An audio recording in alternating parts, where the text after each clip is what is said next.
Intermediate solo number 1, When Steve Met Tony. The idea with the intermediate solos really is to start introducing some more advanced vocab on the instrument, both in terms of beats and fills, but keep the solos short enough that things are attainable, because they're going to be quite challenging, especially if you're a beginner, you've only been playing for a year or two, and you want to move up and play some more advanced things. I've deliberately kept the solos short so that, yes, you'll be challenged in learning the stuff, but it's not going to go on and on and on, and you feel like you're just never going to quite get there. So the solos are actually quite short. They probably only go for a minute and a half, something like that, whereas the advanced solos get harder again, technically, and they're longer as well. So let's just talk really quickly about When Steve Met Tony and what we're going for stylistically. You probably already figured that we're talking about Steve Gadd and Tony Williams, two incredible drummers, easily, quite possibly actually, the two most influential drummers of the last 50 years, certainly right up there. And what I've done is I've taken some grooves that Steve Gadd is really well known for, and some fills that Tony Williams is really well known for, both of them in triplets, and sort of joined them into a little solo. Now, with both of these drummers, they're very well known for doing a lot of different things. In fact, to me, that's one of the interesting things about both of their careers, is they played so many different styles, real kind of crossover artists. But I'm going for, in the grooves, I'm going for some of the triplet-oriented things that Steve Gadd is really well known for. So you would have heard, if you've watched the demonstration video, it starts out like this.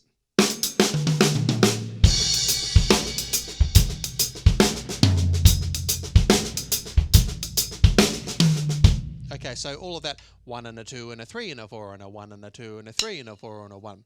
And then all the fill stuff is very similar. It all is triplets as well. And it's over the top of a quarter note pulse at that point. It's like...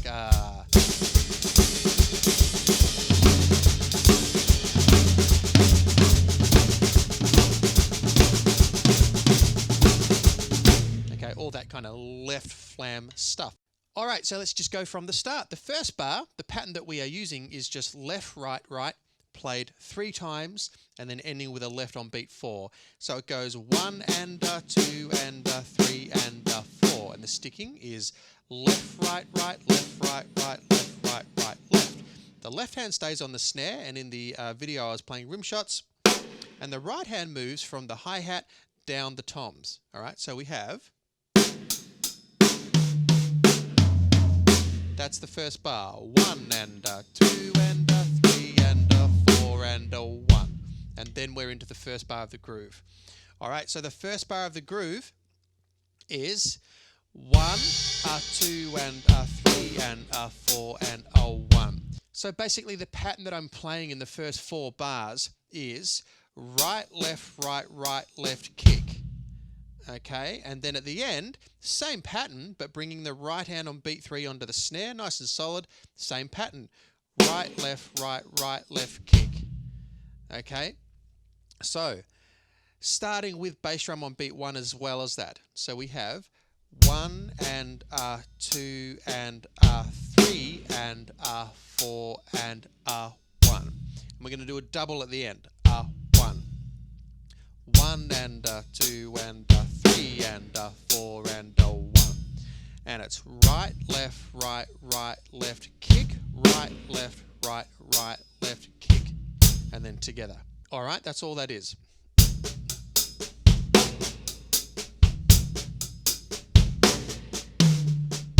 Okay, and you'll notice at the end of every second bar, from beat 3 to beat 4, I go either, the first time, 3 and 4 and up, which is just right, left, right, left, right hand moving from snare accent onto floor tom accent, and then the next time through I go from the snare drum up to the first tom.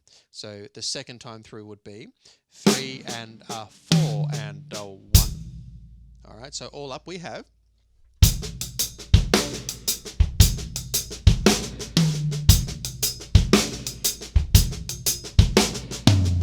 And you can put that wherever you like.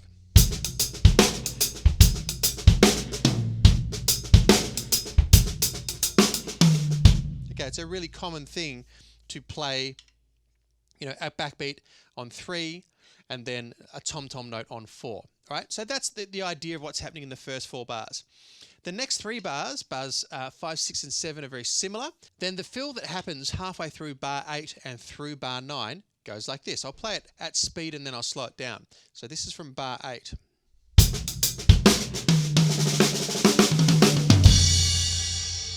And I'll slow it down for you. It goes like this.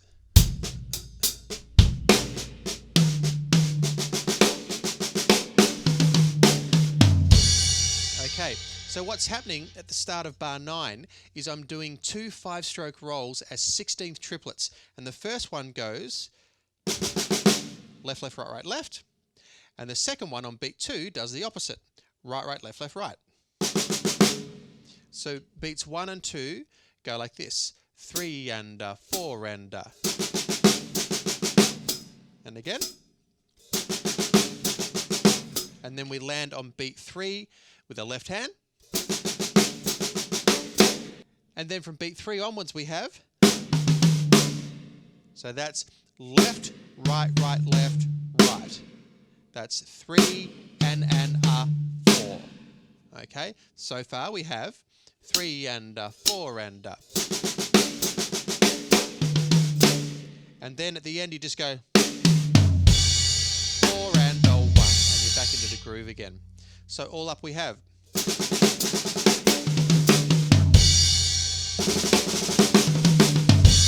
I use that fill all the time. So bar 8 and 9.